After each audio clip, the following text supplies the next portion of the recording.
아, 누구에게나 소중한 것이 있어서 그것을 지키려고 하고 그것에 많은 의미를 부여하기도 합니다.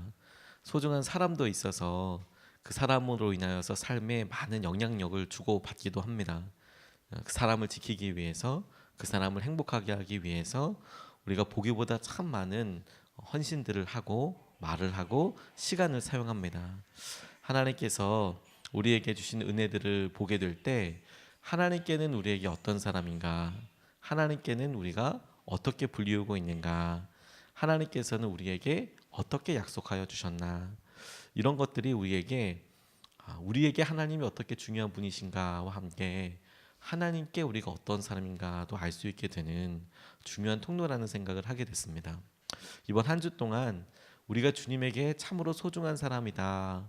그래서 주님의 마음이 우리에게 어떻게 고백되어졌는가에 대해서 같이 붙잡고 기도하고 싶은데, 오늘 본문 말씀에서 첫 번째로 주님께서 우리를 불러주신 것을 보니까, 우리를 이렇게 여겨주시고 생각해 주신 것을 보니까 하나님께 우리가 동력자다라고 그렇게 불리워지고 있더라고요.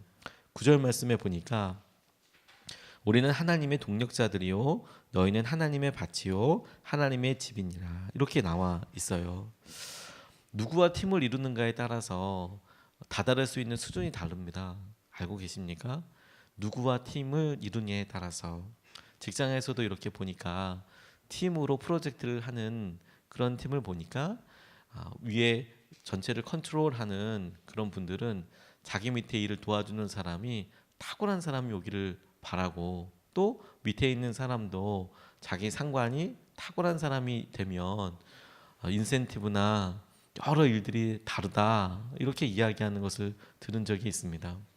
어떤 사람과 함께하느냐에 따라서 그 팀의 성패가 갈라지기 때문에 그렇지요. 그런데 하나님께서 우리가 천지를 창조하시고 무에서 유를 만드셨다라고 이야기하시는 분이 당신이 하고 계시는 일에, 당신이 하고 계시는 여러 세상을 경영하는 일에 우리를 당신의 동력자라고 불러주고 계신다라는 거예요. 그런데 우리의 삶을 가만히 살펴보면 하나님께 이게 도움이 될 만한 일들인가? 이게 다른 사람을 살리는데 정말 잘 쓰임받고 있는 건가? 이렇게 생각날 만큼 연약함이 많음에도 불구하고 하나님께서 우리가 당신의 동력자다라고 말씀하시는 것은 우리 없이는 그 일이 되지 않는다 라고까지 생각할 수 있는 그런 역할로 우리를 불러주시는 거거든요. 중요한 역할을 하고 있다, 네가 이 일에 정말 중요한 역할을 하고 있다 라고 불러주시는 것은 우리가 능력이 있다라고 이해할 것이 아니라, 하나님께서는 이 일에 당신께서 이 세상을 구원하시고 이 세상을 당신의 나라로 만들어 가시는 데 있어서 우리를 그만큼 소중하게 생각하신다, 네가 그렇게 중요하다라고 말씀하는 것이죠. 동영상으로 유명한 딕과 릭 호이트라는 부자 이야기가 있습니다. 아버지가 운동을 좀 하기도 했지만 그래도 뭐 운동하는 것이 아버지로서 운동을 좀 잘하는 정도였고, 아들이 한 명 있는데 62년생이지만 태어날 때 탯줄이 목에 감겨서 태어날 때부터 뇌성마비를 갖고 태어나게 되었습니다. 이 아이가 태어나서 해줄 수 있는 것도 없고 어떡하나 평생 이렇게 힘들어하고 그러는데, 아이가 소통할 수 있도록 간단한 컴퓨터 같은 이렇게 자판기 같은 걸 선물해서 소통할 수 있는 것을 이렇게 알려주는데, 그런데 이 아이가 원했던 것이 달리는 거. 아빠 나 달리고 싶어요. run. 나 뛰고 싶어요. 그렇게 이야기를 하는 것을 보고, 뇌성마비인 이 아들이 뛸 수는 없으니까 그러면 뛸 수 있도록 아빠가 대신 뒤에서 휠체어를 끌고 그리고 달리기 시작했습니다. 그때 아들이 너무 좋아하는 거예요. 그 바람을 이렇게 쐬면서 너무너무 좋아하니까 그걸 계기로 해서 달리기를 시작하게 되었습니다. 1981년도 보스턴 마라톤에 처음 뛰었다가 10km 지점에서 드랍하긴 했지만, 포기하긴 했지만, 그 다음에 보스턴 마라톤 대회에서는 완주를 하게 되고, 그리고 뭐 24년 동안 연속 이렇게 완주를 하게 되고 42.19km를. 그런데 아들이 그때마다 너무너무 좋아하니까 그 아버지가 너무너무 행복하게 달렸던 겁니다. 근데 어느 날은 아들이 달리는 것에서 만족하지 않고 철인 3종을 하고 싶다. 철인 3종 경기를 하고 싶다. 이게 자식을 잘 둬야 돼요. 그래서 아버지가 다른 거는 몰라도 수영은 하다 죽을 수 있지 않습니까? 근데 수영을 못 하는 거예요. 수영을 배우고, 그리고 6살 이후에 자전거 타본 적도 없는데 자전거도 배우고, 뭐 자전거 타면 되지 뭐 배우나 싶지만 이 철인 3종 경기에 자전거를 타고 이렇게 달려야 되는 키로수가 180km 정도 되거든요. 그러면 인천에서 천안까지입니다. 그리고 42.19km를 달려야 하고, 그리고 한 3.9km, 4km 정도를 바다 수영을 해야 하는 거예요. 그러면 대충만 합쳐도 한 230km 정도를 가는 거거든요. 엄청나게 먼 거리입니다. 그러니까 그걸 자기는 매달려 가지만 아빠는 걔를 끌고 밀고 당겨서 그렇게 가는 거잖아요. 그런데 아버지가 그걸 하더라는 거예요. 수영을 배워서, 그런 자전거를 배워서, 그리고 체력을 늘려서 철인 3종을 하고 나니까 아이가 너무 이렇게 좋아하고, 근데 그걸 보고 있는 사람들에게도 엄청난 감동이 된 거예요. 아들을 위해서 저렇게 뛰는 아빠, 그리고 그들이 둘이 하나씩 이루어 나가는 것, 그리고 나가서 이렇게 달리기 할 때마다 이름을 팀 호이트, 성이 호이트거든요. 팀 호이트. 그래서 아빠가 뒤에서 아들을 끌고 자전거로 당기고, 그리고 고무보트를 묶고 수영을 해서, 그래서 그렇게 하면서 이야기하니까 나중에 이 아들이 이렇게 말했습니다. 아버지가 없었다면 할 수 없었다. 아버지는 내 꿈을 실현시켜 주었다. 아버지는 내 날개를 받쳐주는 바람이다. 이 말을 들은 아버지 디 호이트가 네가 없었다면 하지 않았다. 이렇게 네가 없었으면 내가 결코 이런 것들 중에서 아무것도 하지 않았을 거다. 제가 그걸 보고 하나님께서 우리에게 주시는 마음도 이렇겠구나라는 생각을 하게 됐어요.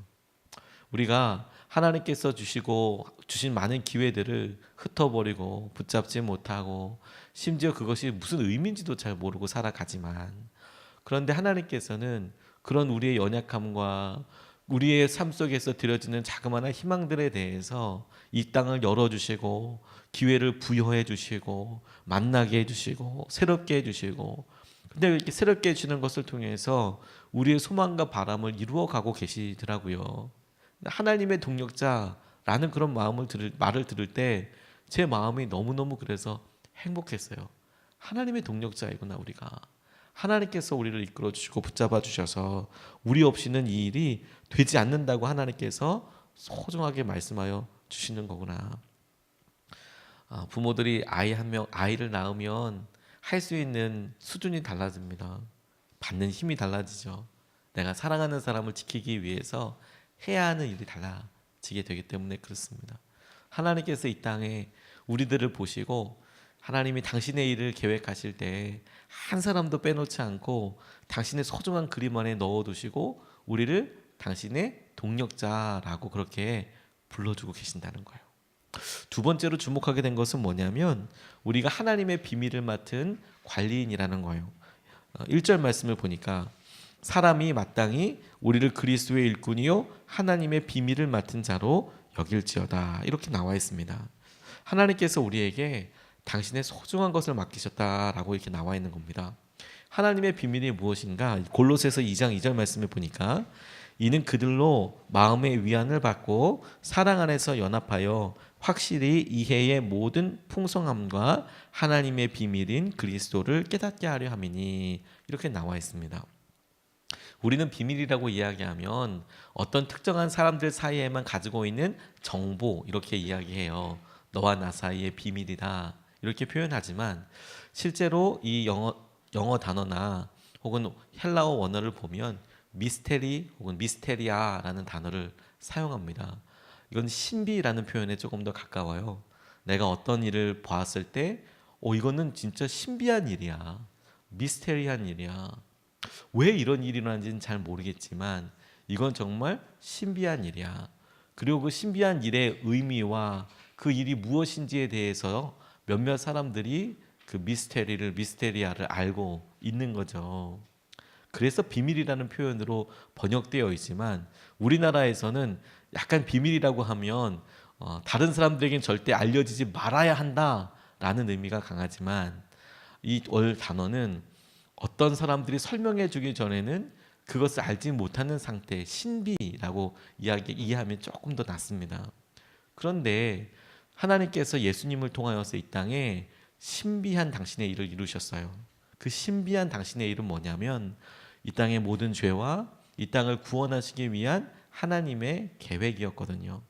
다른 사람들에게 이걸 설명하라고 하면 이 설명이 될 수 없는 영역들이 있는 거예요.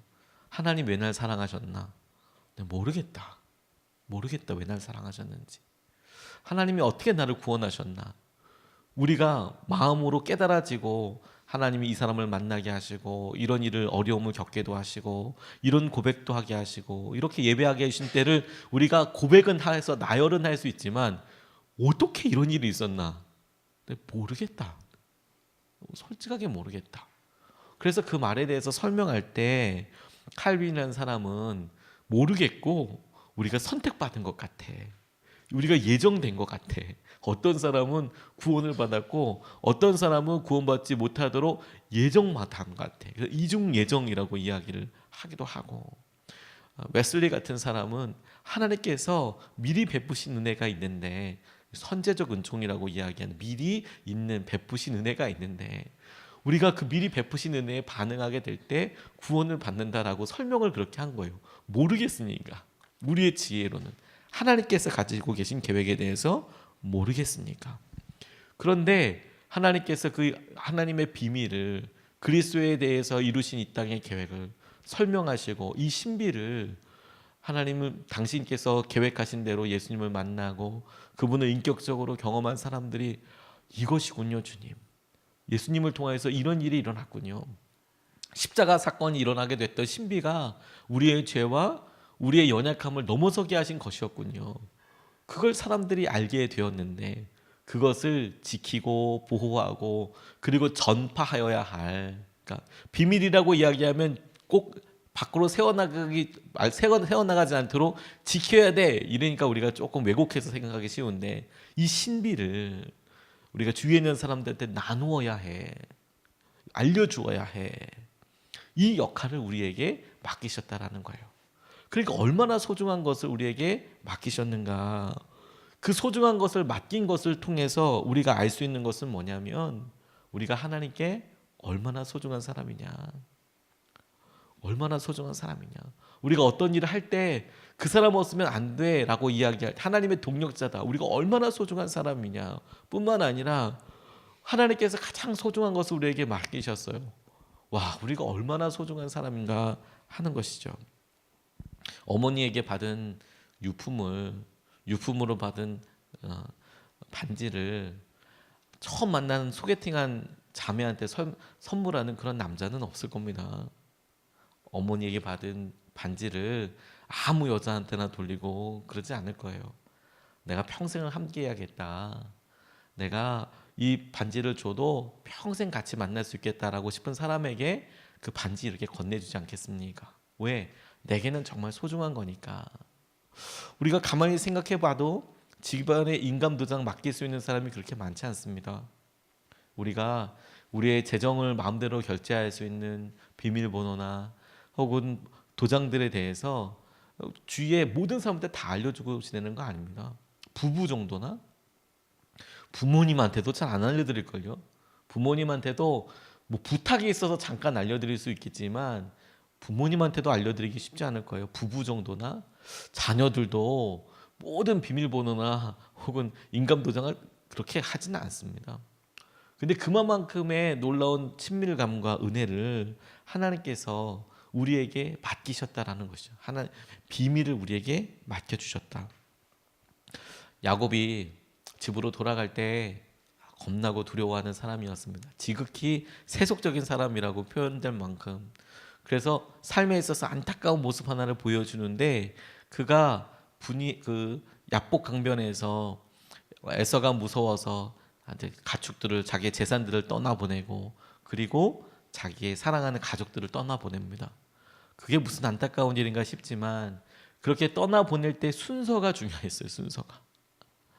그 순서 중에 은연 중에가 아니라 노골적으로 그 전까지만 해도 내가 좋아하고 사랑하려니 누구랑 더 가까우려니 이렇게 싶었는데 세상에 배 타는 순서를 가만 보니까 자기에서부터 심리적으로 정서적으로 먼 사람부터 떠나 보내는 거예요. 그리고 에서를 만나러 갈 때도 가만 보니까 물품부터 일단 뇌물로 생각되는 선물부터 보내고 그리고 앞에 나가는 아내 그리고 자녀들 이렇게 보니까 이게 뭐 너무 적나라하게 드러나는 거죠. 왜? 맨 뒤에 누가 서 있는 거 보니까 아는 거예요. 맨 뒤에 누가 서 있는 거. 맨 뒤에 요셉이 있는 거거든요. 맨 뒤에. 그러니까 누가 사랑하는지 누구를 더 사랑하는지 명확하게 보이지 않습니까? 속일 수 없듯이 하나님께서 예수님을 통하여 그 맨 앞에 세우신 거예요. 맨 앞에 죽을 수밖에 없는 그곳에 먼저 죽을 수밖에 없는 그 일에 세우시고 당신께서 소중하게 생각하시는 우리를 맨 뒤에 세우신 거예요. 요셉의 자리에 세우시고 우리에게 비밀을 맡은 관리인으로 하나님의 신비를 맡은 우리로 그 신비를 지키고 전해야 될 사람으로 우리를 불러주신 것이죠. 이것이 우리가 하나님께 얼마나 중요한 사람인지를 보여주는 귀한 예라고 싶습니다. 우리가 이번 한 주를 보내면서 하나님께서 우리를 위해 갖고 계시는 그 신뢰와 마음을 함께 붙잡게 되시기를 주님의 이름으로 축복합니다. 우리가 오늘 두 가지 말씀을 같이 나눴습니다. 우리가 하나님께 소중한 사람인데 첫 번째는 하나님께서 우리를 어떻게 불러주셨는가, 하나님께서 당신의 일을 하시는 데 있어서 우리를 하나님의 동력자라고 불러주시더라. 하나님께서 일을 함께 하시는데 우리 초청해 주시더라. 그러니 우리가 얼마나 소중한 사람이겠습니까? 두 번째로 하나님께서 우리에게 말씀하실 때에 너는 하나님의 비밀을 맡은 사람이다. 하나님의 신비를 맡은 사람이다. 그리스도의 일에 대해서 부탁받은 사람이다. 그것을 통해서 우리가 얼마나 소중한 사람인가를 알 수 있습니다. 근데 사단은 끊임없이 우리에게 의미 없는 사람이라고 여전히 우리가 우리의 삶에 있어서 별로 긍정할 게 없다라고 계속 속이고 이야기합니다. 그렇지 않습니다. 하나님께 우리는 너무나 소중한 사람입니다. 우리가 이것을 붙잡고 두 번 나눠서 기도하겠습니다. 첫 번째로 기도하고 싶은 것은 하나님의 동력자로 하나님의 일을 이루는 일에 쓰임받게 해달라고 기도하고 싶습니다. 하나님은 오늘도 우리의 직장에서나 가정에서나 우리의 삶에 당신께서 가지고 계신 계획을 이루실 텐데 하나님은 그 일에 우리를 동력자로 불러주셨습니다. 하나님의 동력자이다. 하나님의 일을 함께 이루어가는데 우리가 쓰임받게 해주십시오. 기뻐하고 하나님이 하시는 일을 놀라고 경탄하고 주님께서 하시는 일을 예배하고 찬양하게 하여 주시고 하나님 이루시는 일에 우리가 쓰임받으며 주님께서 함께 하시는 것을 우리가 보게 하여 주시옵소서. 우리 첫 번째로 우리 같이 한번 기도하겠습니다.